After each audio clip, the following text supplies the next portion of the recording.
Where do I start with this one? There's a lot to say. Chroma Rush is back, and they did an exceptional job of updating it. The splicer weapons are some of my favorite in the game. You can get this from Onslaught. You can focus a tonic for vintage Onslaught weapons. And I have a ton of gameplay in the background. This thing can be scary, and I pretty much got exactly what I wanted. There's some room for improvement, but the core of it's there, and it's really good. I like it more than all the other 720s riposte, and I have a good one of that. It's Zen Moment Kill Clip. Not max range, but pretty close. Got high stats. I like that one, but I love this thing. I like it way more. So I'm going to talk about why it's special, what to look for, why you would look for it, and what they did to complete it. PvE-wise, couple things to look for. Unfortunately, I don't have the exact rules to show, but we can talk about it. Crucible-wise, again, could be very deadly. These weapons are somewhat of a hybrid SMG, and we all know SMGs are pretty powerful. And as a matter of fact, these are very close to SMG TTKs. Tier 9 and below, it's a 0.75, and then it gets scary with damage perks. Stat-wise, it's fine. It's fine because of the total overall package that it has, because where it really starts is the origin trait. We have Grid Skipper coming out soon, and these rapid fires, this trait negates the negatives about a rapid fire frame. And not only does it negate it, it turns it into a positive.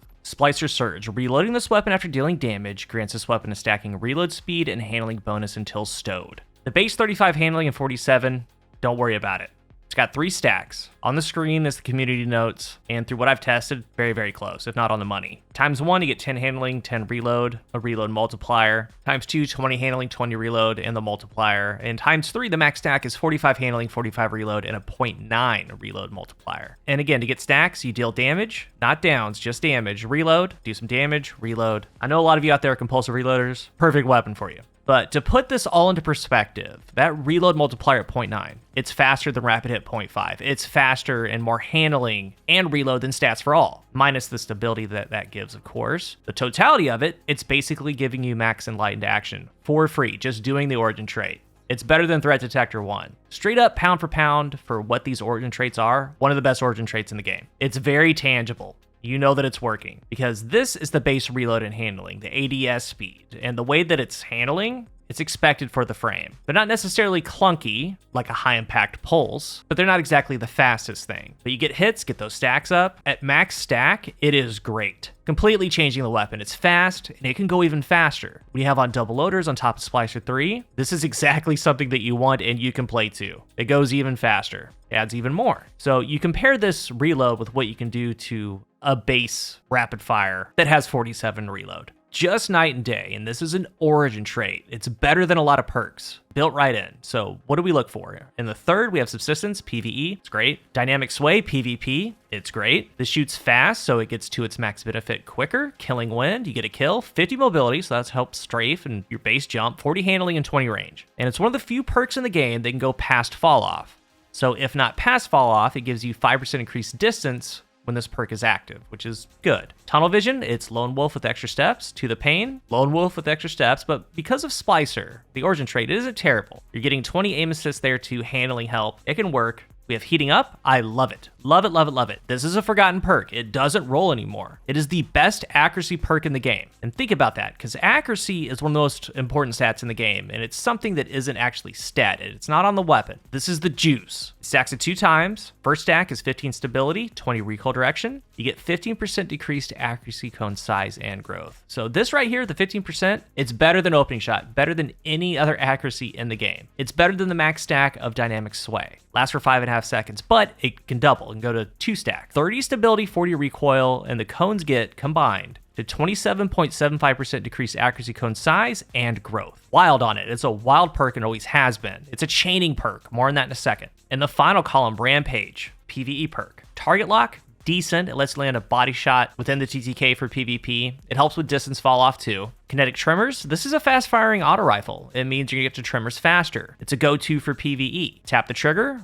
While enhanced, it lasts for 0.76 seconds. That's the TTK duration. So the entire TTK, you can have tap the trigger up. 40 stability, 50% decreased recoil, and 10% decreased accuracy cone size. It's great for it. Kill clip, deadly on these. Shifts that TTK at tier 9 and below, the 0.75 to a 0.58. Just lays things down. Frenzy, interesting, and good always. 100 reload and handling, 15% more damage. And at that point, 100 handling, 100 reload, you get the reload scaler on top. So first with PvE, as I talked about, Kinetic Tremors is really good here because the total package of the weapon, Splicer 3, you get fast reloads. It's fast aim down sights. Every 11th bullet, when enhanced, you're going to get Kinetic Tremors, which it needs. Because like in regular content, these are great. Higher tier content, they need a little bit of help. Something like that kinetic tremor utility and the damage that gives. The pairing, most likely for PvE subsistence. I mean, possibly killing wind for a little bit extra range, but mostly subsistence. And the only PvE role that I got was subsistence frenzy that I wanted. I mean, that's fine too. I would have loved kinetic tremors there, because again, the origin trait just helps this weapon tremendously. And with this thing, it's not just about the rolled perks. That trait has been included with it.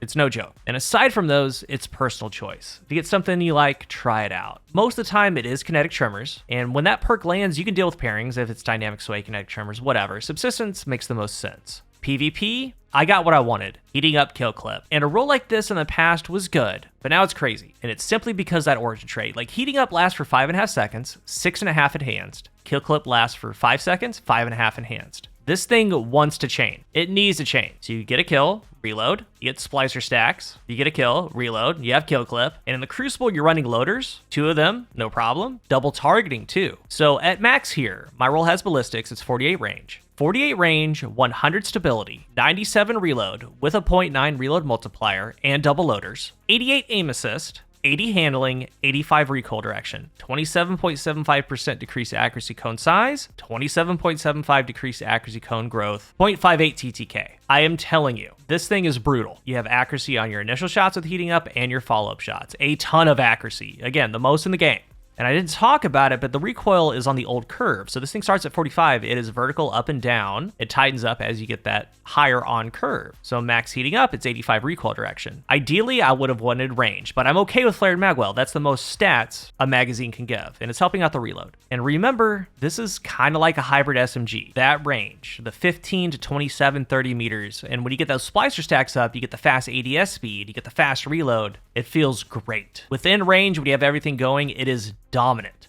I'm able to peek people when I'm low health because this thing just downs so fast. And when you have it all going, that heating up to all that accuracy, 100 stability, the TTK, it's a problem. And that's why I like it way more than the other rapid fires so far. I don't have Reckless up yet and crafted, but even if I did, all the other ones, this thing's all about the total package of this roll. It's a kill clip roll that wants you to reload. The origin trait plays in, it starts smoking. And in the past, it didn't do it like this. Like, having all that reload speed, handling, didn't work as good. So nothing like this. That trait is the difference. And the weapon just flows. You're not missing much time at all with kill clip or heating up. Brutal. So even though I am a big fan of heating up, all that accuracy with 100 stability, like even one stack is huge. But we also have killing when kill clip, and this is tried and true. It's the same thing, but you're trading your accuracy and stability for the plus 20 range. They're not bad, but I think that heating up on this type of weapon with that trait, it's just the design. It's so good. We have pure dueling, dynamic sway tap. There's dynamic kill clip, tunnel vision kill clip. I mean, I even have one of those. It doesn't compare at all to heating up, but this thing's a laser beam when you get it going. So usually I do talk about, yeah, we have some good rolls, but I do believe that heating up kill clip is the play on this thing. Because the other things, what it can do, it can be replicated. This cannot. It's really good. And as the acts go on, these are going to drop. You can focus them. You can look for a couple rolls. I'm still looking for a kinetic tremors roll. I currently use an overflow tiger spite in PvE when applicable, but I would probably use this Chroma Rush over it. So if you do have that tremor roll, let us know how it's performing. Is it better than other tremor auto rifles? I can't tell you that. Hopefully you can tell us that. On paper though, it seems pretty good. I am very impressed with Chroma Rush. It's very fun to use. And it's because that origin trait. It's perfect. If you're new here, remember to hit the subscribe button. And if you are subscribed, thank you so much for your support. Let's talk about Chroma Rush down below. We have Grid Skipper coming up. It's going to benefit from this too, so I'm excited to cover it. Let's talk about Chroma Rush. Thank you for watching, and until the next one, I am CoolGuy.